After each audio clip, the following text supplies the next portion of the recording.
Hello everyone, it's Brett here, Lionheart84, and I'm doing a little run of videos at the moment on winter disasters, not least of which is my extremely dead Tamarillos that I overwintered, or so I thought I was overwintering, in my summer house there just behind. Last winter they came through with minor damage to a little bit of dieback on the tips, and obviously any leaves on there died back, but no real problems, and they regrew well last summer. But unfortunately, with the extreme cold we had this winter, was too much for them, even with the protection of a wooden summer house. I mean, it's not a shed and it's not a greenhouse, it's somewhere in between. I call it a summer house, but it's more like a good quality shed with glazing on the front, because I obviously picked one that had the extra windows in the hope that the citrus would be okay in there. But I genuinely thought that the Tamarillos would probably be okay, but it got down to about -4 in there on 2 or 3 occasions centigrade, as opposed to the -7 or -8 I had out in the garden. And I mean, I've cut the plants back, but they appear to be totally dead down to the roots. I'm not obviously going to throw them away yet. Yes, completely rotten, that one. Again, completely rotten and mushy.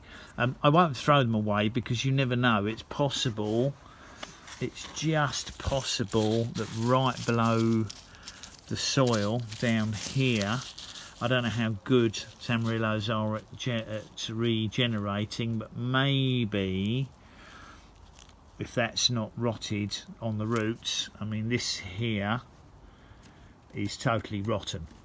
So the plants are definitely dead to ground level, but there's just an outside chance that the largest ones might shoot back from just below the soil level, where they'd have had more protection and might not have frozen solid.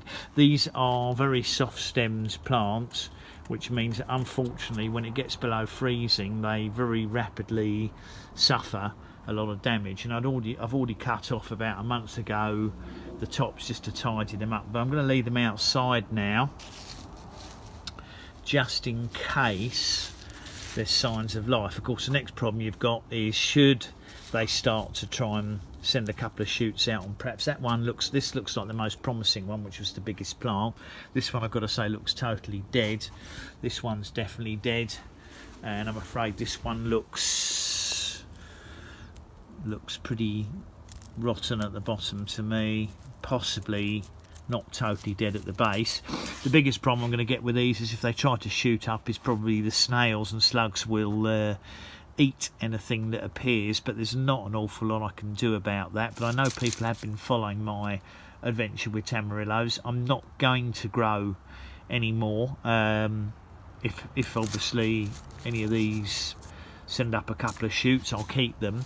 But basically the size pots they are in take up a lot of valuable space in my summer house, and I have obviously increased my citrus collection a little bit, to the point where I could do, where these 4 pots were, I could probably get about 8 citrus in, and the citrus obviously are more cold resistant and are less likely to be killed off by the cold. And I've also now got a very small anti-frost heater that I'll just be able to leave in there, that should kick in if the temperature gets below freezing in the summer house, and probably just take that chill off the air. But we probably won't get a winter, I hope we won't get a winter as cold next year as this one was anyway. But that is just an update on the Tamarillos for people interested. But I mean, in terms of the difficulty I've had, none of them have flowered for me ever. So the odds of me getting fruit in my growing conditions are probably very, very slim, and therefore the time they take to look after, and the space they take up, and the size pots they require to do okay, don't really make them a sensible option for me. So it'll be bye-bye to all of these. Should any of them suddenly shoot out in the next month or two, obviously I will keep that one or two and the rest will go, and I'll better use the pots for perhaps some of my outdoor fruit trees, such as the figs, which will need repotting up next year, and any persimmons that are still in smaller pots. So thank you for watching that video update on my dead looking Tamarillos or tree tomatoes. Please do give me a thumbs up, welcome to share the video of course, subscribe to my channel, and remember to click on the bell if you'd like updates on new videos as they come out. I'll catch up with you all soon. Brett out for now.